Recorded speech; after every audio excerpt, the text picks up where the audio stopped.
there is a question at the bottom of your screen that you can, you see the little question mark? You can hit that and insert a question that will appear on Brandon's screen, and he can answer that. But we've got a few just from people last night and on social, so we'll just get going. First question. Yeah. Tell us about your first listing compared to the last listing you sold. What was the first listing you sold, Brandon, and what was the last listing? The first listing I sold, this was such a great, let's shut this door. The first listing I sold was an amazing real estate story. And I'm going to take it from the very beginning of my real estate story. Okay, well, make it short because we've got like a million. No, there's no short answer here today. How long do we have? 2 hours, 3 hours? Because I got nothing to do. We've got 18 hours. 18 hours. What? First listing you sold compared to the last listing you sold. Take us on the journey. Well, I'm going to take you real quick. I'm going to take you from the very beginning. So the real estate test was the first test I knew I failed and I actually passed. So it was like the real estate gods had been with me since day one. I had never, ever thought I failed a test and passed it my entire life. And this was the first test that I knew I failed and I passed. Okay? Amazing.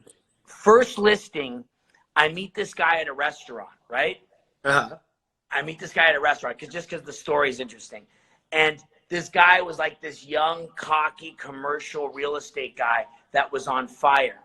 And he was like, yeah, what you been up to? And I'm like, yeah, you know, I've been doing real estate. He's like, you're doing real estate? Baby, you can't talk, guys. He's like, you're doing real estate? I'm like, yeah, this was the first 5 months of me, 6 months of me doing real estate. And you haven't sold anything at this point? I haven't sold one thing. And I was like this guy that was just eager, trying to go out there and get anything I can possible. And this guy was like, oh, yeah, I'm looking at properties. He's like, you do real estate? I'm like, yeah. And before this, you know, I was an actor. I was basically a high-paid extra. So anyways. You were a big actor. You always. I wasn't. I always played like the friend in a few movies. And I made a living at it for like 7 years. And I never wanted to be an actor. I was going to fashion school, and I ended up doing it because I thought it was quick, fast money, and I needed a job. And I wanted some more money than I was making at the time, so it worked out for a little while. But anyways, I meet the guy, and the guy was like, oh, I'm looking at this house. And I go, what house? And he said, oh, on Coldwater Canyon. I said, oh, the house for $1.5 million, the Jack and Jill. He's like, how do you know that? I'm like, I know everything. This is what I do, real estate, because I went out and learned the whole entire market. He was like, I go, I know a better house than that. So I take him to a better house than that. He's like, you're right. He's like, you know what? I think you're a good salesman. And he goes, I'm about to sign a listing with somebody else. Rainey, you can't do this. You can't do this in the background, please. Rainey. Sorry. So I go, I need some peace, please. You got a house full of kids. You got your wife. Anyways, I'm trying to, let me turn this way. Please. Just move to the side. What are you doing? Just give me some space for 10 minutes, please. Yeah. Sorry. Concentrate when 10 things are going. Anyways, to make a long story longer, the guy's like, I'm about to sign with another listing who was a big lister at the time. He said, come to my house. I list his property. He signs the papers with me. He's like, hurry up and sign before I change my mind. He signs the papers with me. So I go and I do the open house. The house was on the market for six months before at the same price, and it didn't sell in the hottest market of like '05 at the time, when everything was selling in multiple offers, and it was a $1.3 million house. Anyways, I'm cleaning up trash cans. This guy was a bachelor. He had underwear on the floor. I'm making his bed. I'm doing everything. And I'm washing the walls. There was handprints on the walls. And it was like this cute Laurel Canyon house, but it looked like a bachelor had never cleaned up. So I'm cleaning during the broker's open, and this woman comes in, and I'm like, can I help you out? She's like, I'm meeting my broker here. I said, if you have any questions, let me help you out. I take her around a little, show her around. All of a sudden, at the end of the open house, I get a phone call from the broker. Hey, how you doing? Remember me? I met you there today with my client. Well, we're writing a full price offer. My client just lost out on a house and we want it. So full price, accept our offer. We'll have a deal done. I was like, is this a joke? Am I being punked? And that was the start of my real estate career. And call it luck, call it at the right place at the right time. But I had 30 seconds to grab that guy's attention when I told him real estate. And I was able to take him from the house that he was going to write an offer on to a better house than that, then get his listing, and then sell the house and get him to do something else. Well, and that was the point. That was a pivotal point in my career. It was like, whoa, I could actually do this. And it was because I knew the market. In the first 6 months of me going out, I went out and learned everything. And I saw every house. I knew the square footage, the lot size, the bedrooms, the floor plan, what style of house. And I knew the general area that he was looking in. And I knew there was a better house that was about to come on the market. And because of me knowing and able to put the dots together, and I just, sometimes for me, like I see agents like, let me get your email, I'll email you. It's like, no. When you have the time, you have a minute to engage somebody. Exactly. And that was, you know, was my learning how to engage people very fast. And who knows what other realtor he was working with, who he went and saw it. And I didn't ask who it was, but I just said, I know that house, and I did have a better house to show him. And so that was kind of the start of my real estate career. And that story sticks with me. So my first sale was such a big victory that it will never leave my head. And anytime I get down, anytime that I lose confidence, I go back to that first story in my head.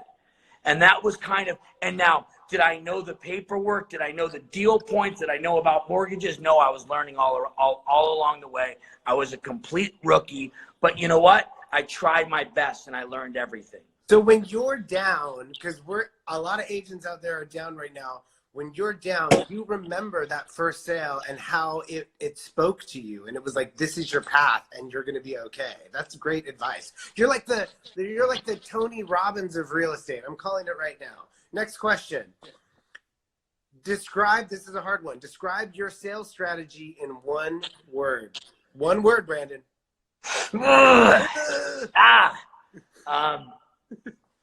One word. I know my answer. Like a tiger. That's 3 words. Tiger. Tiger? Okay. You're a tiger. Tiger King. Rainey, I thought you were a panther. Rainey bought you that Cartier panther. Well, I love tigers, and if you see my house, I have Hugh Hefner's bronze tiger that I bought in an auction that's at the front of my house that was in his backyard. I'm the year of the tiger. So that's why I always love tigers. But tigers to me are very patient, and they creep, and they know their prey, and they hunt, and they're low. And then all of a sudden at the right time, boom, they attack. And that's what you have to be. You have to be patient, but when the time is to close, it's all timing. You got to close. I love that. And if you miss your prey, then you lost them. Perfect. But it's about being patient, sizing it up, and assessing the situation.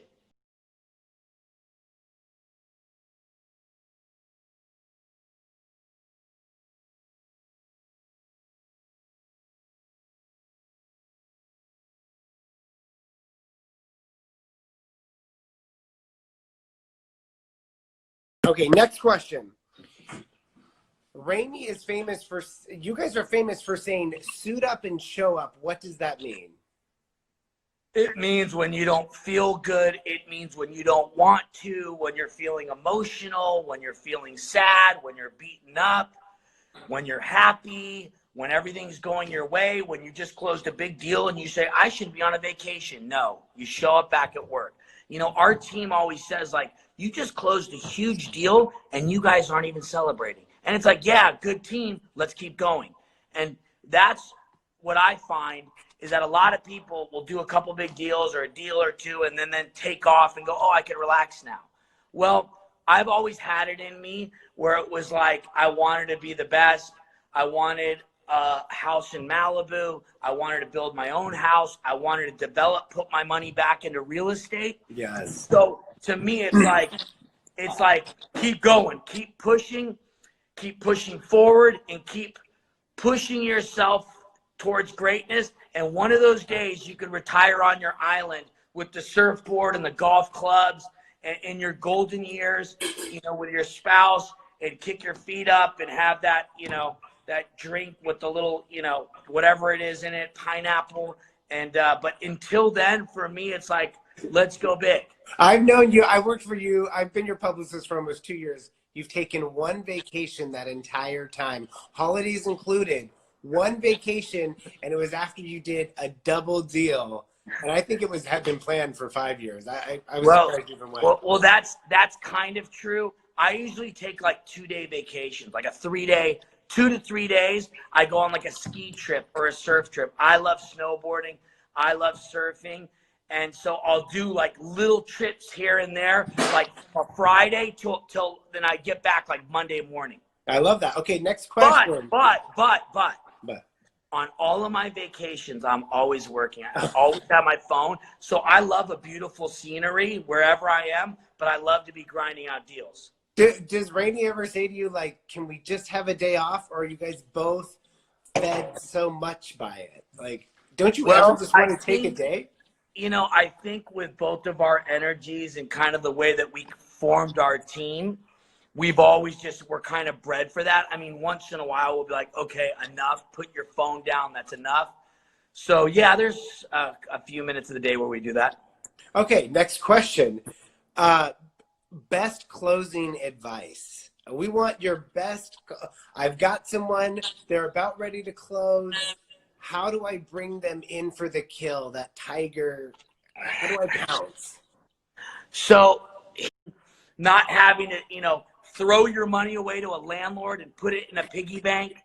So there's so many amazing things to residential real estate and all real estate. Yeah. It's a tangible asset, unlike the stock market where you just look at numbers going up and down.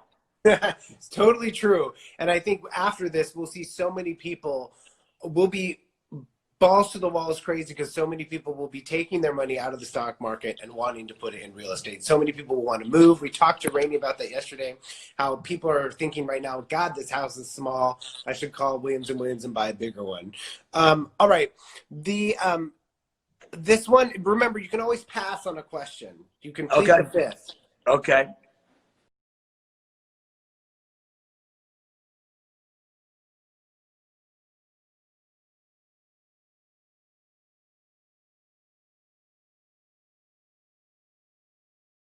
Have you ever had sex in a listing? Yes, I have. And there then, no, I can't say that. No, I have not. Okay? My wife's my partner. Okay. We had a lot of real estate history, a lot of real estate passion, a lot of real estate tension, a lot of energy, and we've been in a lot of places, but I think it's illegal at the Department of Real Estate, so I'm going to say no for now, but wink, okay? Got it. Most difficult house you've ever sold? There's been so many of them. The hardest one to move, or which just shows your tenacity. Oh, man. Well, 924 Bel Air Road was an amazing fight. That was a 3-year process. That was a process. It was the biggest listing ever in history, $250 million. I didn't price it. We were supposed to price it a little bit lower than that.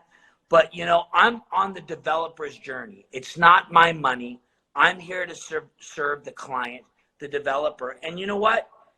To his defense, we could have got lucky and got the guy that just sold his company for $10 billion and said, fuck it, I want to be the guy that pays $250 million for a house. So, you got to go on the journey. We also had another really big offer that he didn't take, but it's the journey. And you know what? You learn so much from the journey. I learned so much from that listing. And there was days where I was like, it's never going to sell. But, I have that in me. It's like you put that much time, you put that much energy in it, and it's that much of a fight. And, you know, I've had $1 million, $2 million listings. I just don't want to talk about the big stuff. I've had condos, right, that have taken a year, but you put so much time and energy and money into it that you're like, I'm not giving up. I'm going to feel like the biggest loser if I give this listing up or if I get fired and the next guy sells it. I can't live with myself. It drives me crazy. You guys do that. You will hold on to a listing. I was just saying this yesterday to someone. I was like, Williams & Williams will never let go of a listing. Well, that's the tiger blood. That's the tiger claw. But you also know that it will always sell in LA. So you know that if it goes to another agent, they'll drop the price and then it'll sell and it'll drive you crazy.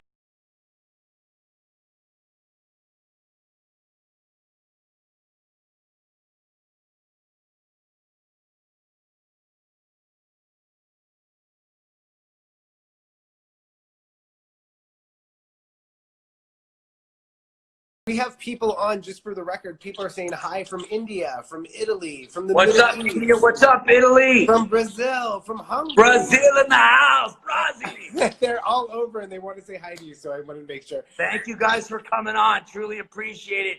We love you around the world. One love. We're going to beat this. We're going to get through this. We're going to have a healthy economy, and we're all going to live together in peace and harmony. That's my dream. I think it'll bring people together.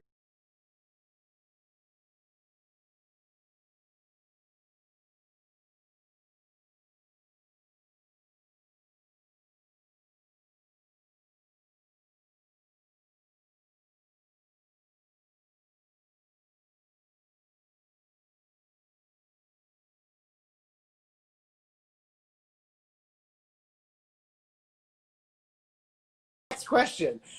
Do you believe the saying that the first offer is always your best offer? You know, I've had that not be true, but I think it's a very, very good saying, and I live a lot of my career by that, because time gets stuff to get stale. It takes away the oxygen, the excitement. And I think if you could strike like a tiger, like if there's a tiger over there waiting you out for 4 months, like who knows what's going to happen? Mm-hmm. I think, yeah, get it done. If you could, that first person serious. And, you know, in real estate for me, it's like, I think the reason we've been successful is because I always say, pick the right horse, choose the right client who you can tell loves the property and that you know is going to be able to get it done. Because, you know, with interest rates so low, you might have multiple offers. And yeah, the highest offer might not always be the best offer or the guy that's going to close it. So you got to be smart. You got to use your intuition. And that's really what I think Rainey and myself have going for us, is we're all about instinct. We're all about like heart and soul. And doing the right thing for the deal and not putting ourselves first and putting our clients first and doing the right thing, and the right things will happen. And that's truly why I believe we've closed so much real estate. We've got people saying hi from Indonesia and then all the way from I love Indonesia. I go surfing there. I love it. And then also Santa Monica. Hey, Santa Monica. I love Santa Monica. Rip City. What I even think that saying is true when you get a listing that's been stale, which you guys never take stale listings, but if you do take a listing on, we take stale listings all the time. We take it. I mean, if we think we can sell it and it's been on with somebody else, I mean, yeah. But even when you relist a property, that first offer is usually your best offer that you're going to get. I think, you know, a lot of the times it's true. It's not true every time, but a lot of cases it's true. This next question is coming from LA. How do you stay so sexy? How do I stay so sexy? Well, this is not my question, by the way. How do you stay so sexy? Well, I try to take very good care of myself. I don't drink. I don't smoke. I don't do drugs. I'm very active. I'm all about energy. I believe in energy, so I like to keep my energy up at all times. Not all the time. Once in a while, I have to settle down. But yesterday, I went hiking. I went up to Mount Baldy and I went hiking, snowboarding. Yeah. Today, I'm going to do a little bit of work and I'm going to do a little bit of mountain biking because I have this extra time. But the key is to have a sexy wife. And when you have a sexy wife, she ups your game to make you sexy. So I can't ever look bad for her, because if I lose her interest, like another tiger, a lion will come along and grab her. So I got to always be on the defensive. I know this is super hard for you to do, but when you move, it's hard for Instagram. So if you can, stay in one spot. Okay. And someone's asking, Brandon, we took our real estate classes together with that guy. How do you get your high-end listings? Say this again. Michelle's Farino is saying, Brandon, we took our real estate classes together with that guy. How do you get your high-end? What's his name? What's his name? No, God, it's driving me crazy. I love that guy. Is he the guy who teaches the crash course? Like, yeah, he's a legend. Yeah, I took his course too. He's like, he talks Filipino like he talks like Bueller. Ferris Bueller, like in the Ferris Bueller movie. This guy's a complete character. But how do I get my high-end listings? Well, I got my high-end listings from doing a lot of small listings and gradually working myself from the bottom to the top and understanding every aspect. And you know what? I still do small deals all the time. I love small deals. I like to work with good people and do great things. I don't care. There's no small parts in Hollywood. So, if you're going to show up, go all out and don't say, oh, this is $1 million listing. This is beneath me. You know what? $1 million is a lot of money. That's a $20,000, $30,000 commission, and $5,000 is a lot of money to me. So, I take it to heart, and we never try to get, humility is key, and getting bigger than you think you should be, and you only deal with big listings. Like, okay, great, have fun. I'm going to take the 1, the 2. I was out a few months ago showing $700,000 condos to a friend who I really like. I'm here to help people, and that's what I do. We have people saying hello to you from London now. What's up, London?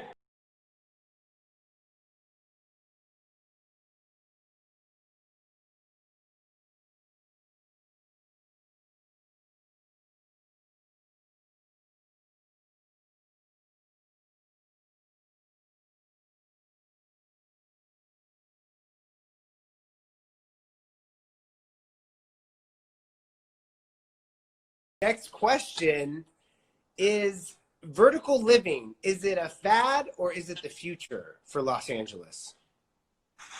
I don't think it's the future for Los Angeles, because there's so much space, and that's what we're so lucky about in Los Angeles. And I've done both. I've lived in an apartment my entire life until I finally was able to get a home 10 years ago. And I'll tell you this, man, don't get me wrong, I love a great condo building. I've had great memories in condos and apartments, some of my fondest memories, but living in my own home, my own space, and not sharing walls. I used to live next to a guy.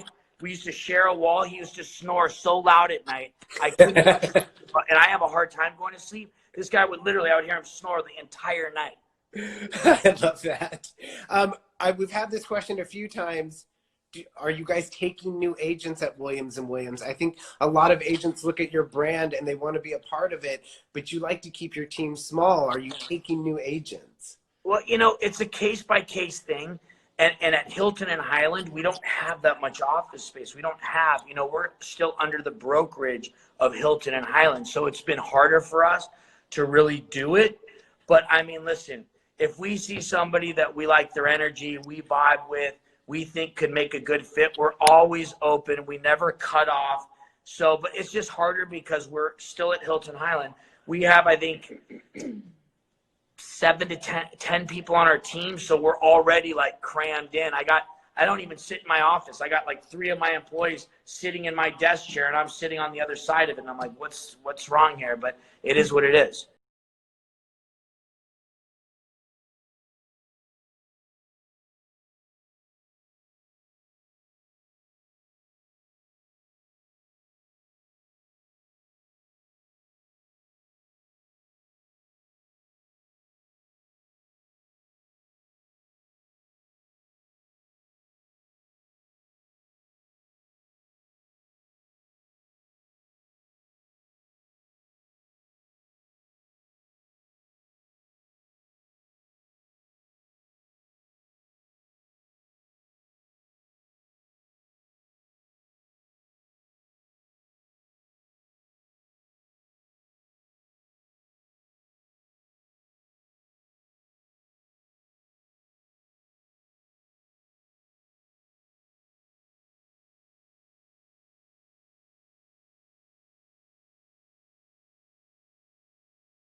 Best mentor you ever had? Someone who pulled you up in this world.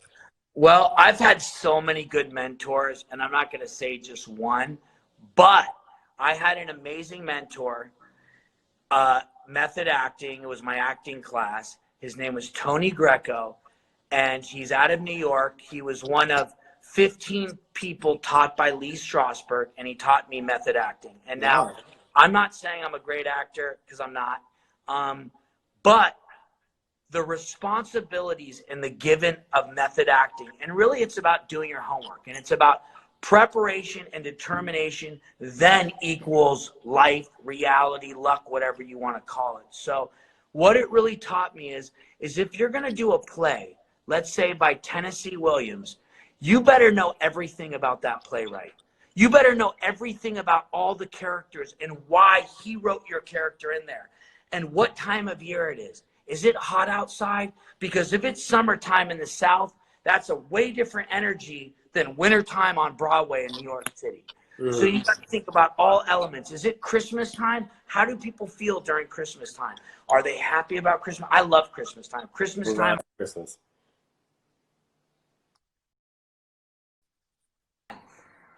Or does Christmas time make you sad? So there's so many different responsibilities to pepper yourself. Like today I was watching on Philip Seymour Hoffman, who actually studied with my acting coach. Yeah. And my acting coach was one of the greatest people, but he was also the biggest. Fuck, if you're going to do it fucking right. Like, if we're going to show up, go all the way. Like, suit up and show up. Yeah, and that's kind of what I needed in my life. And I studied with him for 5 years. And when I quit acting, I took all of those, and it's being an investigator. It's asking yourself, what's the relationship between me and this property? What people all the time say, I'm looking for a modern home. And I look at them and I go, wait, you got 3 kids, you want a modern home? I have the best traditional for you. Come follow me. And they're like, no, we do not want it. And I show them, I go, here's why this makes sense. Right. Not only this, traditionals never go out of style. Right. It's a beautiful home. It's a traditional means it's an open floor plan, because the modern with the big view for the family with the big yard doesn't exist. And if it does, get ready to spend $50 million and you got a $10 million budget. So you got to put the pieces of the puzzle together and lay it out and explain it to people. And that's what a great agent does. They can explain all the different scenarios so you can implement in their head, and they go, oh, wow.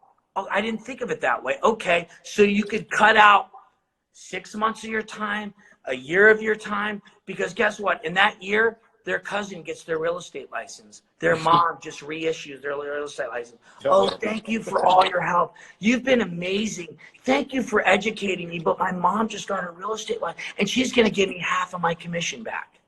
All the time.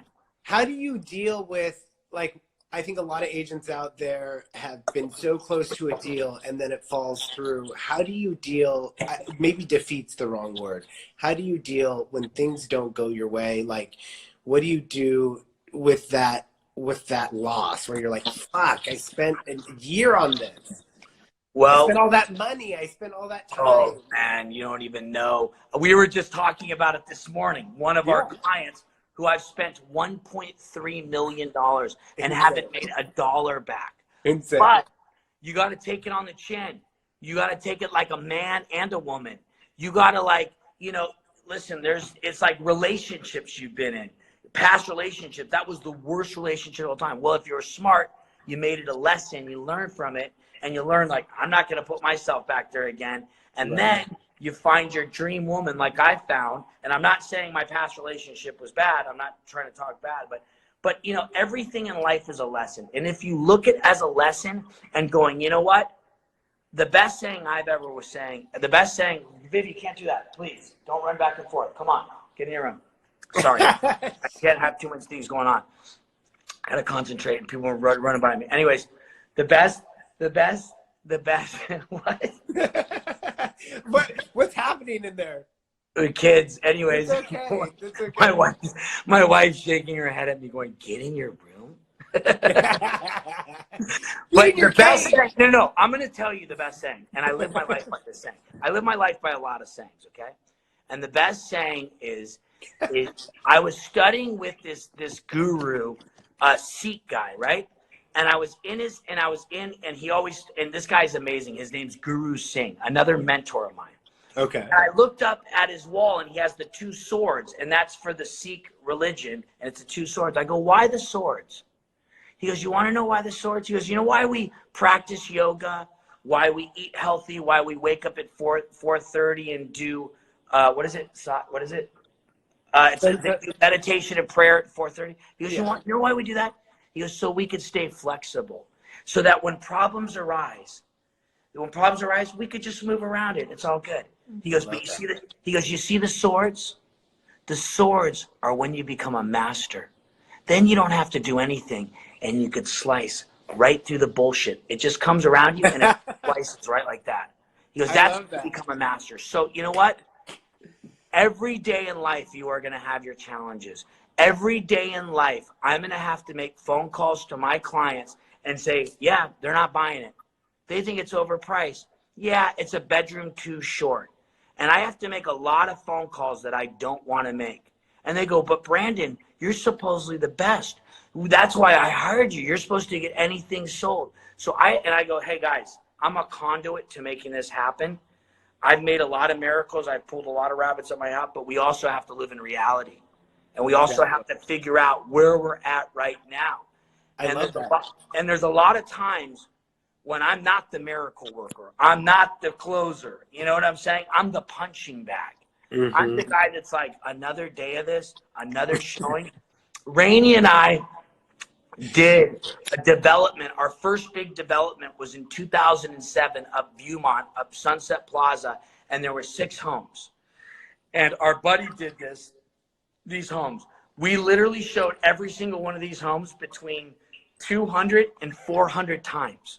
I will never drive up Sunset Plaza again. I will never, and we made a vow. We said, after this development, we will never go on Viewmont Drive again. And guess what? We made that call. People call us and go, we got a property for you on Viewmont. We're like, no way. Hang up the phone. So there are properties that you won't take if the address is Viewmont. You won't touch it. Pretty much, yeah. Don't call them. Okay. And still to this day, they still can't get the prices that we sold for them in 2007.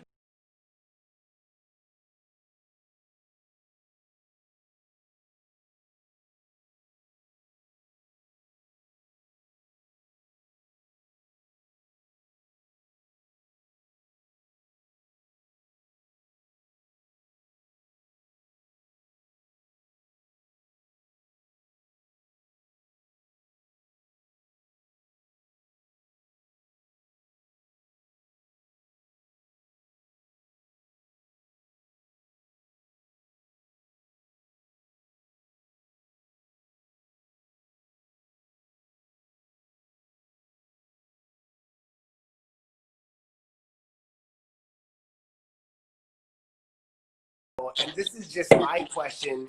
Do you think that you are more successful because you're sober? Because I have to say, you guys have inspired me to stop drinking.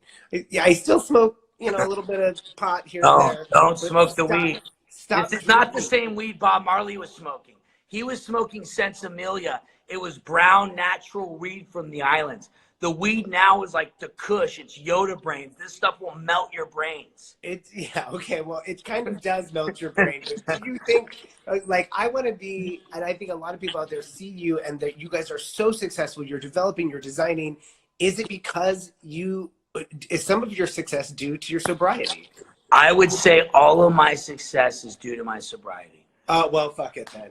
What? I would say listen, I've taken a lot of heartache along the years and I learned a lot. But I got sober at 30 years old. Believe it or not, I'm 45 years old now. I'm old enough to be your father, Alexander. No, you're not. I'm 38. Okay? What? I could be your father. Anyway. You had me at 7.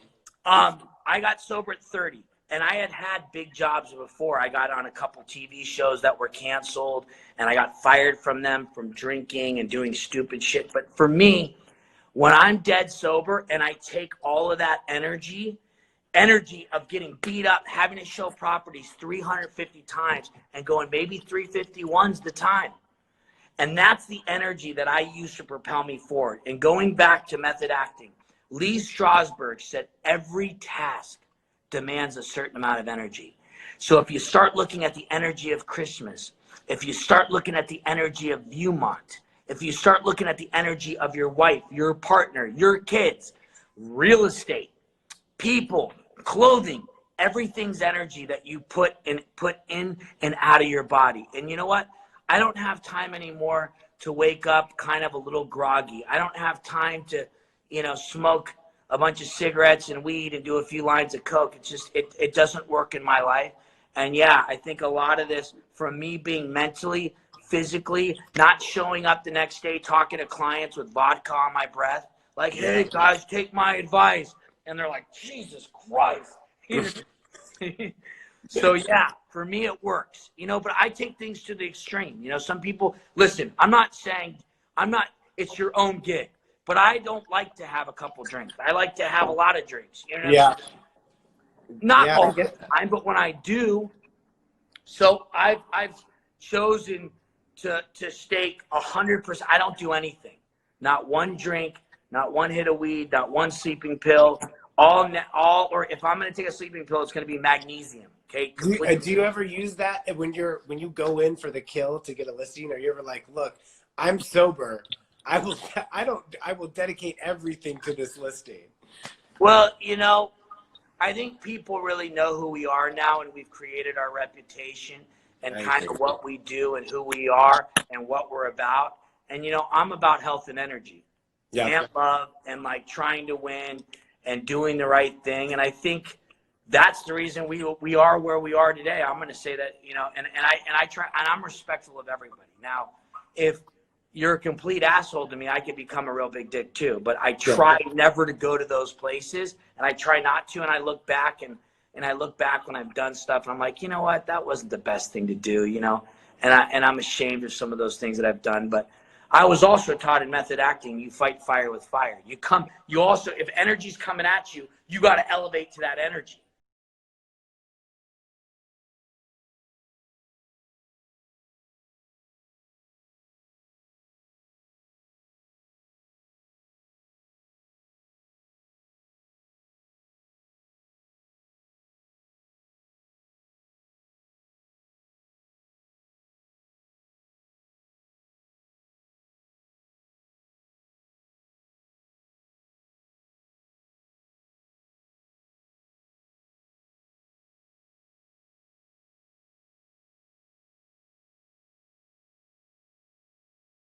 Okay, next question. People are loving this, by the way, on the comments. I don't know if you can see the comments. I can.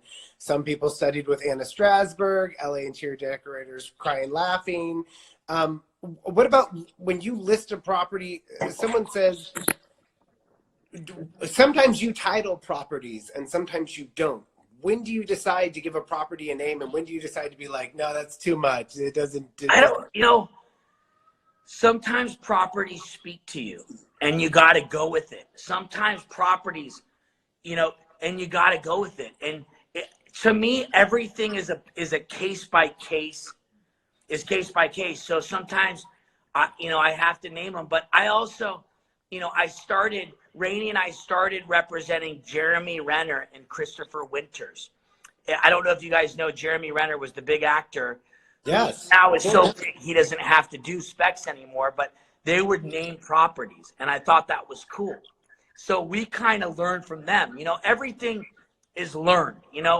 I'm not reinventing the wheel here. I'm just taking what I've learned along the way and then using it. Then people go, oh, Brandon and Rainier is the ones that created it. But no, there's always the godfathers that helped us and molded us who we are today. Well, you guys are the godfathers.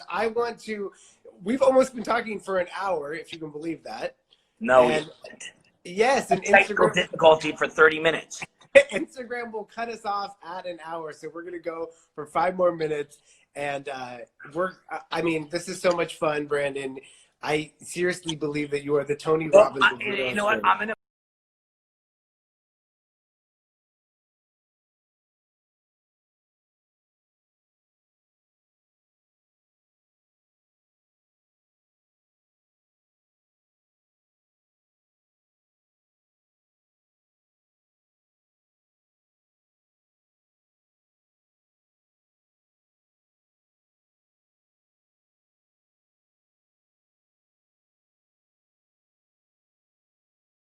going to put it back to you. And you know what, Alexander? You're a warrior. And from, you know, listen, we wouldn't pay you the amount of money we would pay you if we didn't think, and listen, $20, $100 means a lot to us, okay? At the end of the day, money is money. It has a lot of value. And I think we pay you a nice amount of money. And maybe we don't pay you enough. Who knows? But you're definitely worth it. And I will tell you that. And to know that you're a hard worker like us. And you're always coming up with new ideas and trying to crack the code. Oh, You know what? And you've had a big career and a long life in this. And you know, it's like you surround yourself with people that share your same ideas and share the same consistency. Because if we heard from you once a month, we'd be like, why are we using Alexander? We don't need him. But we hear from you. It's crazy. We talk every day. And you're like constantly bringing new ideas. And that's what people want. It's communication. It's coming up with ideas, strategizing. And you know what? That's a testament to you. So, and like, listen, I would never do this today if it wasn't for you. So, but you know what? But I have to say yes. And, you know, that's what sobriety and life has taught me to do, is show up and say yes. Yes. Well, you guys inspire me. That's why I like to work with you, is because you're idea people. Even when we didn't work together, I'd see the work you guys were doing. I'd be like, fuck, they are smart. Those kids are smart over there. They are always thinking of new ideas. You did movies, trailers before they were big. You did everything before it was big. So it's just fun to be a part of the team now. And well, I'm going to say one other thing, and it's my favorite saying ever. And this is Stanislavski, the creator of method acting. And let's be honest, all the best actors came out of method acting.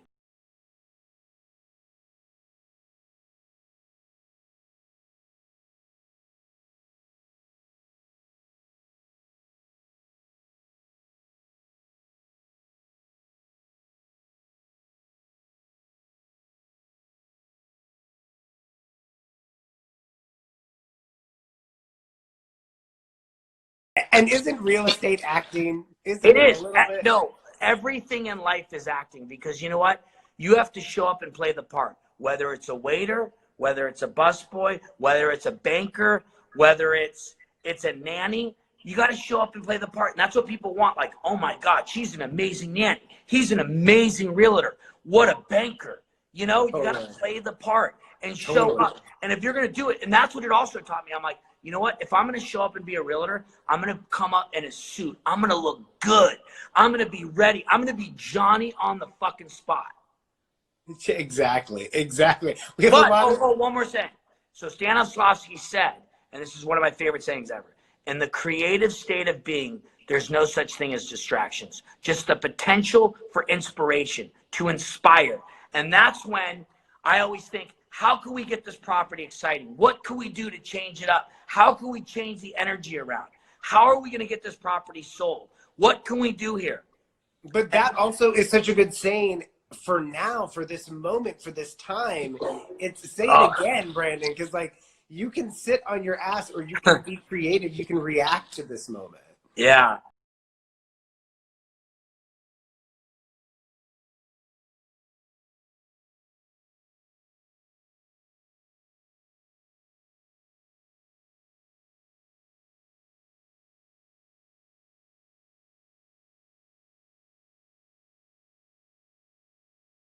Yeah, and you know, this is a lot of time right now to self-reflect and figure out inside of who you are and how you want to become a better person and how you want to live. And it's kind of like, this kind of reminds me of New Year's. Like New Year's Day is so quiet and you're like, oh my God, what am I going to do for the new year? Totally. I think this is a good time to reflect and really set your intentions on what you want to do after this, because guess what? One of these days they're going to say, quarantine's off, go back to work. And you got to be like, boom, Johnny on the spot, ready to go. A tiger, hunting, ready to freaking close. And not just laying down over there waiting for the kill and some food. Not like a vulture. You need to be a tiger.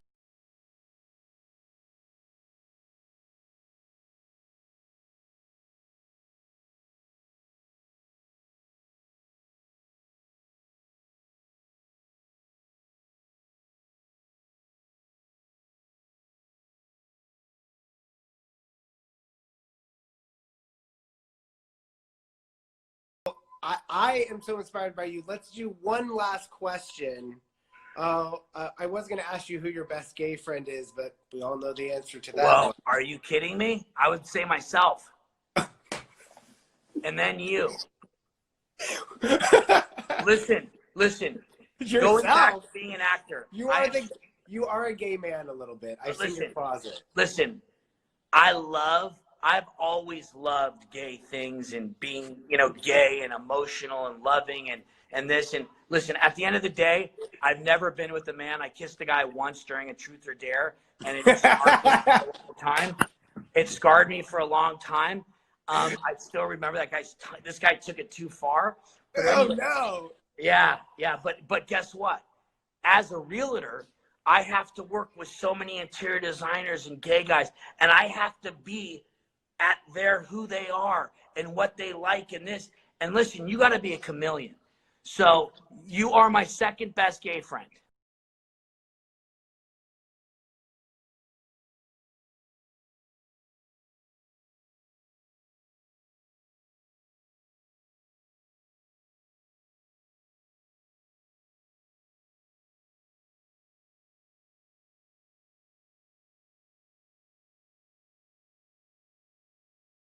In fact, we're having one of your iconic gay designers that you develop with on next Wednesday. Trip Hainish is going to come on the show. I love Trip. I love Trip too. He's going to come on and talk about show him pictures. One of my favorite properties Trip and I did together is 1130 Mater. Writing it down. It's an amazing property that we did together. And then Spider-Man, come here. Spider-Man, come here. Spider-Man is there?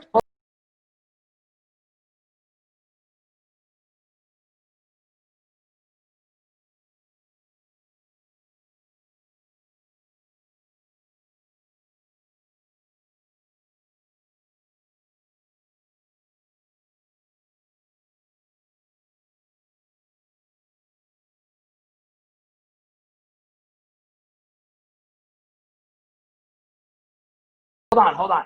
Spider-Man is at the house? Yes. Show him. Is he here to save us from COVID? Spider-Man, give him a Oh my web. God, there he is. Give him a web. Spider-Man. Come here. And that's a princess behind you. Hi, princess. Wow. Anyway. That's incredible. Oh, and show them the pictures of Gilcrest. We also worked on that together as a team. And I mean, I thought those were two of the coolest properties. They're spectacular.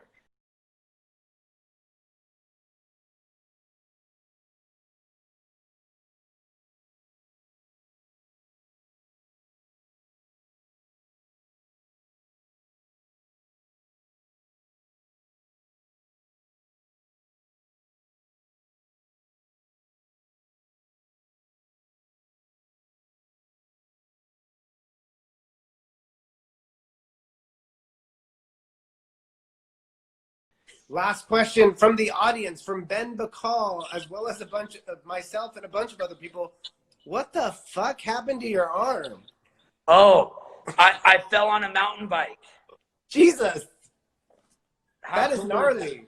Battle scars. Like get a little some road rash. Shouldn't that be like bandaged or like? Nah, you gotta let it breathe. It heals faster. Aquaphor or something. We're gonna send you some Aquaphor as a thank you for doing the show today. Tell Ben I love him, man. Ben's a fighter. Ben's a true closer. Ben's always working on new ideas, new internet companies, and I'm happy to call him a friend. We butted heads. Ben and I used to hate each other. Now we finally, after like 7 years, we finally learned to love each other. But you know what? Ben has been one of those people in my life that's made me rise to the occasion and made me better. And you know, I have a couple other people out there that we haven't jived with, and I try to jive with everybody along the way. But you know, those are the people that you can't let them ruin you. You got to only make them better. And you know what I was taught? Whenever you have somebody that's against you, that's talking shit, guess how you get them back? You kill them with success. Yes. Get them back with success. Kill them with success. That's how you're gonna get them back. Yes. Make them read your name in the paper. That'll shut them up. Thank you. Thank you so much, Alexander. Thank you, Brandon. You're the best guest. I could do this for hours. I'm going to say it one more time. You're my Tony Robbins of real estate. I love you so much. And we will post this on a YouTube channel. We'll post it everywhere, but in small clips. So if you guys didn't catch it, catch Brandon again next week. Thank you, Brandon. Anything else? Worldwide people, I love you. Stay tuned in. Thank you so much. Worldwide. Talk to you soon. Take care. Bye-bye, Brandon.